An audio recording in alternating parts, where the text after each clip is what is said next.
to today's tool. This is the energy curfews. We are going to go through the top 4 sleep kryptonites.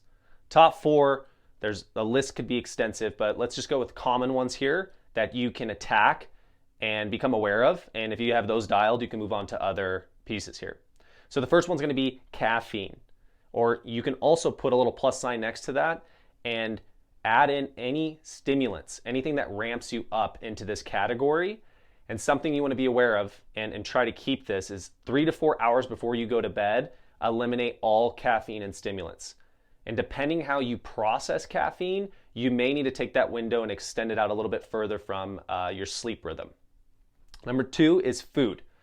So if you eat right before bed, go and pass out, because you have a bunch of food in your gut now, your body temperature is going to rise. And I'm sure you've been there where you go to bed after a big meal, or you go out to dinner with friends, you're sleeping and you wake up about 12 o'clock and you're sweating and you're hot. That's because the thermogenic effect of you having food in your body and what the body needs to do, it needs to warm up and break all of these components down, all these building blocks down. You're in that state. So if you can take your food and put that on a curfew about 2 hours before you lie down to sleep, you're going through a big majority of that initial digestion process. And then after that, the body's not going to be so elevated in temperature and you're not going to wake up with your sheets wet because of sweat.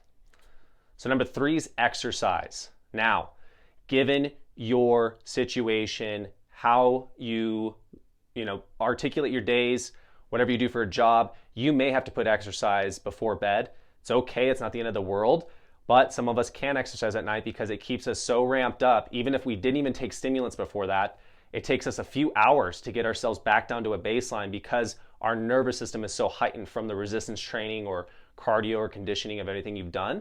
So you want to take that same principle there and try to make that 3 to 4 hours before bed as well. So you can pair the two. If you're someone who likes to take some caffeine before they train, pair those two together, get those out of the way about 3 to 4 hours before you go to bed, get your meal in 1 to 2 hours before you go to sleep, and then that should help you refine and dial in your powering off protocol. The last one is technology. And I would argue that this is going to become, or already is for society, the number 1 sleep kryptonite. We are addicted to technology, and everything that or our world is evolving to is a technology world, right? So everything's going to be integrated into some type of electronic or energy, right? An EMS, electromagnetic frequencies, is something you want to look at. So the technology, we already know that you need to have a digital sunset. We want to keep technology out of our rooms, make those a cave, right? But start to assess how much you're digesting from an electronic device before you're going to bed. And really all day, because this is blue light exposure. It's a lot not only from light exposure that your body's receiving, but it's also taking control and really hijacking your mind.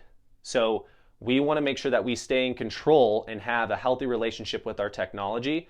So these are the top 4 things that you want to assess to get rid of the sleep kryptonites and to improve your overall sleep cycle.